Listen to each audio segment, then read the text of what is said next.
cercueil, chaque âme damnée, ou ce qu'il en reste, raconte son histoire à celui qui peut l'entendre.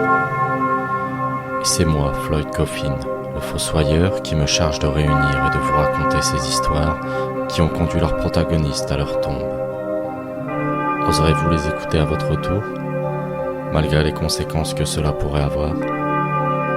Les Contes du Fossoyeur, un podcast d'histoire horrifique et originale.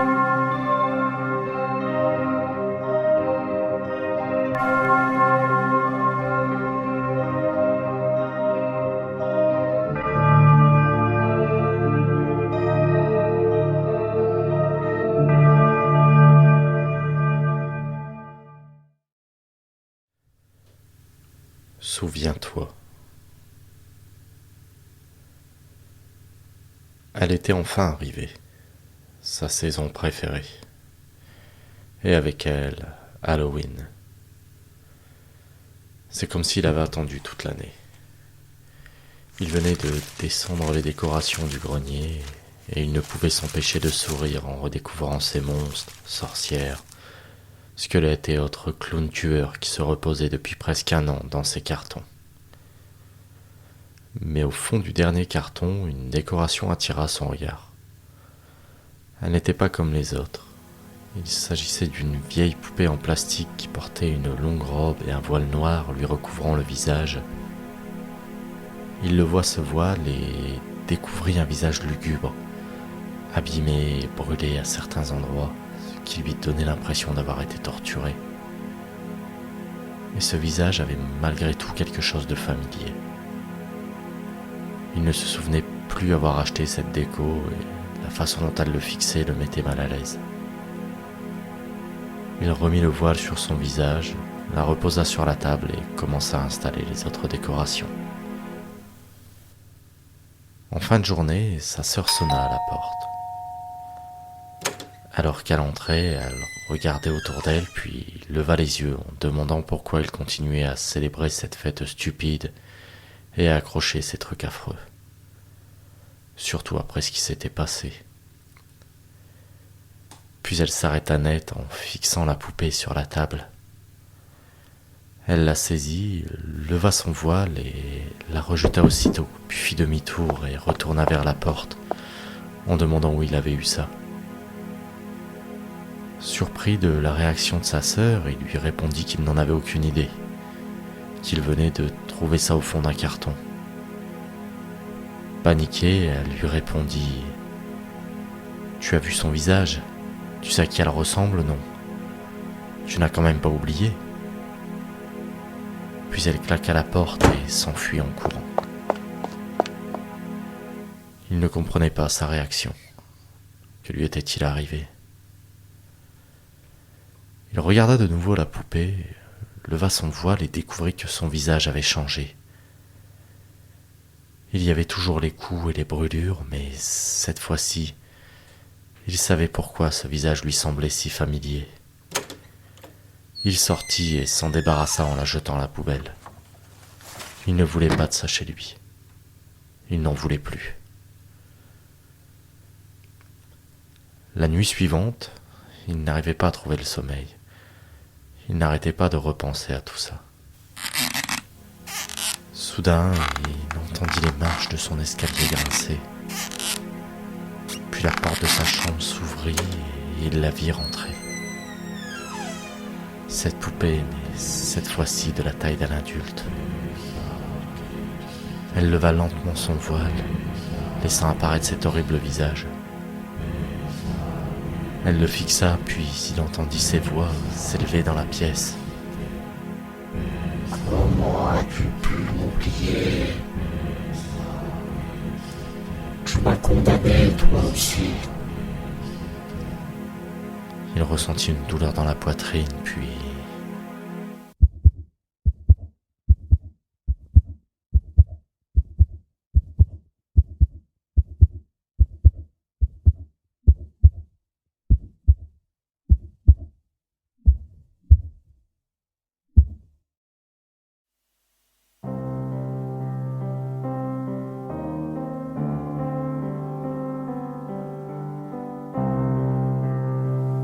Je repris mes esprits près du fossoyeur qui écoutait mon histoire. Alors laissez-moi vous avertir. Ne la rejetez pas. Ne l'oubliez jamais. Car elle ne vous oubliera pas.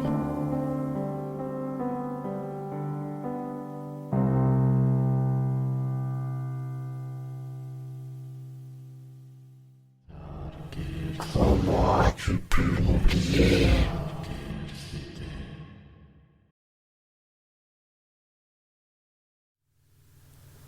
Film interdit. Elle comptait profiter de cette soirée d'Halloween pour regarder des films d'horreur, installée tranquillement dans son canapé. Les enfants étaient sortis et passaient la nuit chez une amie pour fêter Halloween entre eux. Elle se posa donc devant la télé et fit défiler le programme, se demandant quel film elle allait bien pouvoir regarder. Toutes les chaînes proposaient leur sélection, promettant de passer la soirée la plus angoissante de l'année, mais toutes les chaînes proposaient les mêmes vieux classiques qu'elle avait déjà vus des centaines de fois. Toutes sauf une, qui habituellement ne diffusait rien d'intéressant, proposait cette fois un film d'épouvante intitulé « Ne regarde pas », avec un casting qui lui était totalement inconnu. Le film ne commençait que dans 10 minutes, ce qui lui laissait le temps de s'ouvrir un paquet de chips et de découvrir ça. Quelques minutes plus tard, un message d'avertissement s'afficha à l'écran. Le contenu du programme que vous allez voir est réservé à un public averti. La diffusion de ce film a déjà causé la démence, ainsi que la disparition inexpliquée de certains téléspectateurs. Si vous décidez de rester sur ce canal au lancement de la diffusion de ce programme, nous ne pourrons en aucun cas être tenus responsables des conséquences que cela implique. Le film débuta sur un écran enneigé avec un fond sonore de vieux postes de télévision. Puis sur une image de mauvaise qualité, elle vit une femme au milieu d'un bois brûlant sur un bûcher. La scène dura quelques secondes et l'écran se brouilla à nouveau. Mais cette fois, on entendait toujours les hurlements de la scène précédente en fond sonore. Puis apparut l'image d'une chambre dans la pénombre. On y voyait 2 personnes assises autour d'une planche de Ouija. Et elle crut reconnaître sa fille. Elle s'approcha de l'écran, croyant halluciner, lorsque l'image se brouilla de nouveau. Le film reprit et sur la scène suivante, on y voyait une grande table autour de laquelle étaient assis des êtres lui tournant le dos. Cette scène était filmée de façon à ce que le téléspectateur ait le point de vue d'une personne assise en bout de table. Face à elle, à l'autre extrémité, il y avait une femme couverte d'un voile noir. Les personnes assises autour de la table se retournèrent lentement, dévoilant des visages déformés par de grands yeux aux pupilles dilatées et des sourires démesurés laissant apparaître des dents pointues dégoulinant de sang. La femme assise en bout de table se mit à léviter et s'approcha de l'écran. Elle leva lentement son voile, révélant le visage le plus horrible qu'elle n'ait jamais vu. Elle saisit la télécommande et arrêta la télé. Cette scène, le passage où elle crut voir sa fille, tout ça la mettait trop mal à l'aise. Elle quitta la pièce lorsqu'elle entendit un bruit qui la fit sursauter. On aurait dit que quelqu'un frappait depuis l'intérieur de l'écran de télé. Elle reprit la télécommande, s'approcha lentement de l'écran et entendit de nouveau ce bruit. Elle alluma la télé et apparut soudainement face à elle le monstre caché sous le voile qu'elle venait de voir à l'écran. Elle n'arrivait plus à bouger, paralysée par la peur. La créature se pencha sur elle et lui murmura : « C'est ton tour maintenant. Tu dois prendre ma place. » avant de la pousser violemment.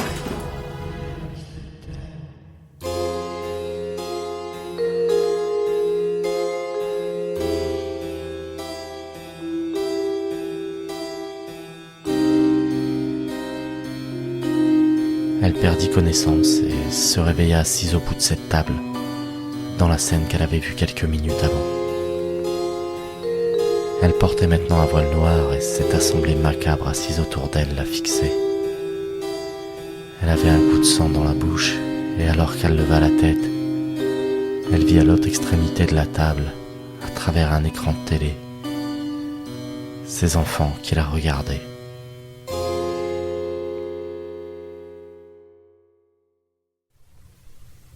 C'est ton tour maintenant.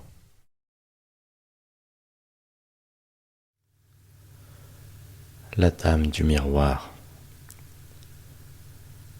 Ses parents étaient sortis ce soir-là, lui confiant sa petite sœur. Il était 20h et il attendait sa petite amie qui devait venir avec son frère. Elle avait dit à sa mère qu'elle allait chez des amis. Elle arriva quelques minutes plus tard et dit à son frère d'aller regarder la télé avec la sœur de son copain. Ils attendaient ça depuis des mois. Être enfin tranquilles le soir d'Halloween. Ils étaient tous les deux attirés par l'occulte et le paranormal. Alors pour cette soirée, ils avaient acheté une planche de Ouija et voulaient entrer en contact avec la dame du miroir. La dame du miroir était une légende locale. Une nuit du 31 octobre, à la fin du XVIIe siècle, les hommes de foi se seraient secrètement rassemblés dans la forêt qui borde le village pour y brûler une femme accusée de sorcellerie. Sur le bûcher, elle lança alors une malédiction à tous ceux qui la regardaient. Les bourreaux ayant assisté à ce spectacle macabre décédèrent les uns après les autres dans l'année qui suivit. La veille de leur mort, ils auraient tous rêvé de la sorcière portant un long voile noir, symbolisant le deuil de son humanité. Elle les aurait avertis qu'elle viendrait les chercher pour qu'ils soient témoins de ces actes abominables. On raconte qu'aujourd'hui, si vous l'invoquez le soir d'Halloween, alors elle peut répondre à une seule de vos questions. Mais si vous le faites, rien dans la pièce ne doit pouvoir vous refléter, car c'est par ce reflet qu'elle peut alors vous atteindre et vous entraîner avec elle pour vous torturer devant l'assemblée qui l'a jadis condamné. Il avait donc préparé sa chambre pour le rituel. Pas de miroir, la fenêtre était recouverte d'un drap, bref, rien qui ne pouvait les refléter. Ils éteignirent la lumière et s'assirent tous les deux sur le sol autour de la planche de Ouija, éclairée par de grosses bougies. Ils posèrent leur index sur la planchette et récitèrent. Toi qui fus traqué et brûlé dans la forêt, tu nous as maudits, et cette nuit nous t'appelons. Soudain, des voix s'élevèrent dans la pièce, et la planche se mit à trembler. Il sortit son téléphone pour filmer la scène lorsqu'il réalisa qu'il voyait son reflet sur l'écran. Et derrière lui se tenait la silhouette de la sorcière sous son long voile noir. Il jeta son téléphone et les voix s'arrêtèrent aussitôt. Il y eut quelques secondes de silence, puis ils entendirent les cris de leurs frères et sœurs venant du salon. Ils se précipitèrent leur demandant ce qui s'était passé, et sa petite sœur répondit qu'il regardait la télé lorsque tout s'est éteint brusquement. Il pensa sûrement une coupure de courant. Il ralluma la lumière, puis essaya d'allumer la télé, lorsque l'électricité se coupa à nouveau. Et il entendit ce bruit. Comme si quelqu'un frappait depuis l'intérieur de la télé. Il perdit connaissance quelques instants, puis se réveilla paralysé, allongé sur une table. Les personnes assises autour de lui avaient des visages difformes, avec de sourires anormalement grands, et le fixaient de leurs yeux aux pupilles dilatées. Debout sur la table à côté de lui, se tenait celle qu'il appelait la dame au miroir. Elle leva lentement son voile pour découvrir un visage des plus horribles, brûlé à certains endroits, laissant apparaître des lambeaux de chair. Malgré tout, ce visage avait quelque chose de familier. Il leva la tête et vit au bout de table une vieille télé au travers de laquelle le regardait sa petite amie, cachant les yeux des deux enfants. La sorcière se jeta alors sur lui pour lui dévorer la gorge. Alors qu'il sentait ses dents s'enfoncer dans sa chair, il entendit une dernière fois la voix de sa petite amie à travers la télé dire « Maman !»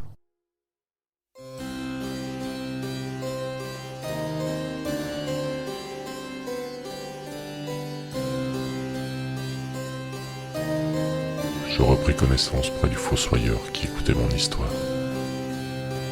Alors maintenant que vous savez, faites attention à qui vous appelez le soir d'Halloween. Elle pourrait très bien vous entendre.